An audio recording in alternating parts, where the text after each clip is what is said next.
Bonjour, alors dans cette capsule, nous allons faire quelques petits rappels de secondes avant d'attaquer le chapitre sur les lentilles convergentes. Alors, rappelons qu'il existe deux types différents de lentilles. Nous avons les lentilles convergentes et les lentilles divergentes. Pour reconnaître une lentille divergente, on constatera qu'elle a les bords minces et le centre qui sera plus épais. Inversement, la lentille divergente, elle a son centre qui est fin et a les bords épais. Pour symboliser une lentille convergente, on utilisera ce symbole-ci. Revoyons maintenant le vocabulaire. Alors, rappelons le symbole de la lentille convergente, c'est cette double flèche. On a ici l'axe optique que l'on peut représenter en pointillé ou en trait plein. Le centre de la lentille, qu'on appellera le centre optique et que l'on notera O, ainsi que deux points très importants, nous allons les revoir dans la suite. F' qui sera appelé le foyer image et F qui sera le foyer objet. On rappelle aussi que la distance OF' sera appelée la distance focale de la lentille, qui est une caractéristique de la lentille, et qu'on notera F'. Pour construire l'image d'un objet à travers une lentille, on va avoir besoin de connaître quelques règles. Alors, on a ici une lentille sur laquelle on a envoyé des faisceaux laser. Ces faisceaux laser, on a fait en sorte de les faire passer par le centre O, le centre optique de la lentille. On se rend compte dans ce cas-là que tous les rayons qui arrivent sur la lentille émergent sans être déviés. On peut les schématiser ainsi. Si maintenant nous faisons arriver les faisceaux lumineux parallèles à l'axe optique, eh bien on voit que les rayons lumineux émergent en convergeant en un point, et ce point, c'est celui qu'on a vu tout à l'heure qui s'appelle le foyer image et qu'on notera F'. De la même manière, si on fait arriver des faisceaux lumineux sur la lentille en faisant en sorte que ces faisceaux lumineux passent par le foyer objet, eh bien dans ce cas-là, une fois passé la lentille, les rayons vont émerger parallèles à l'axe optique. On notera que les positions de F et de F' sont symétriques par rapport à la lentille. Ainsi, grâce à ces trois règles, on va pouvoir construire l'image de n'importe quel objet à travers une lentille. Donc on trace notre lentille, notre axe optique et l'objet AB qui est dans le plan de notre feuille. Ainsi, on va s'intéresser à tous les rayons lumineux qui vont être issus du point B. En vert, nous avons représenté le rayon lumineux qui part du point B, qui passe par le centre optique de la lentille et qui n'est pas dévié. En rouge, le rayon lumineux qui part de B, qui arrive sur la lentille parallèle à l'axe optique et donc qui va ensuite être dévié, réfracté en passant par le foyer image F'. On voit déjà que ces deux droites se coupent en un point bien particulier. Et si on trace le troisième rayon, c'est-à-dire le foyer,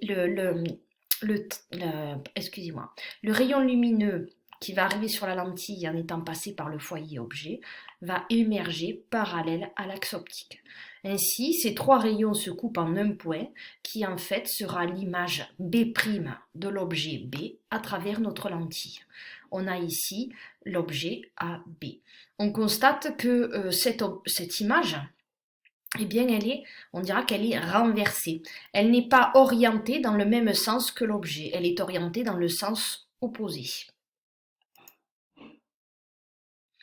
Revoyons quelque chose que nous avons vu l'année dernière et qui est une notion importante que nous reverrons cette année, qui s'appelle le grandissement. Le grandissement, il va permettre justement de savoir eh bien, à la fois si l'image est renversée ou si elle est droite, c'est-à-dire dans la même orientation que l'objet, et savoir si elle est agrandie ou rétrécie. Le grandissement, on le note gamma, et c'est le rapport de la taille de l'image A'B' sur la taille de l'objet que l'on notera AB. Alors qu'est-ce que c'est que cette barre au-dessus? Eh bien c'est les notations algébriques.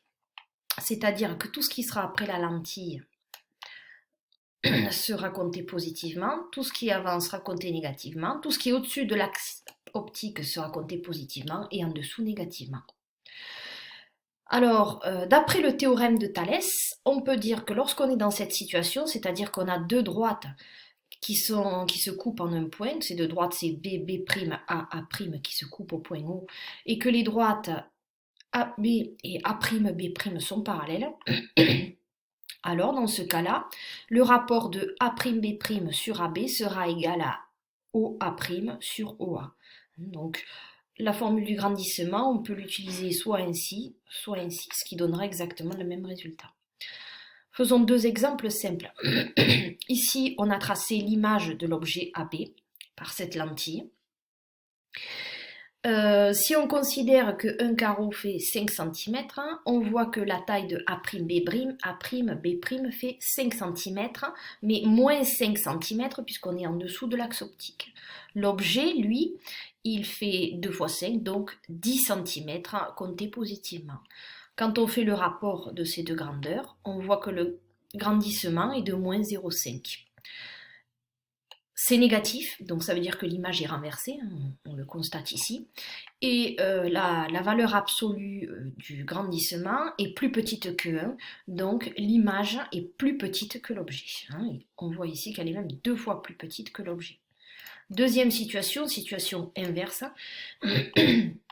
Là, l'objet fait 5 x 4, soit 20 cm, mais moins 20 cm, puisque l'objet a la tête en bas, enfin l'image, pardon, a la tête en bas. Et l'objet à la tête en haut, donc valeur positive 10 cm, moins 20 divisé par 10, on se retrouve avec un grandissement de moins 2. Il est plus petit que 0, ça veut dire que l'image à la tête en bas est renversée. Et la valeur absolue du grandissement est supérieure à 1, donc l'image sera plus grande que l'objet. Voilà, j'espère que j'ai été assez claire. Je vous remercie de votre attention et on se retrouve dans la capsule suivante.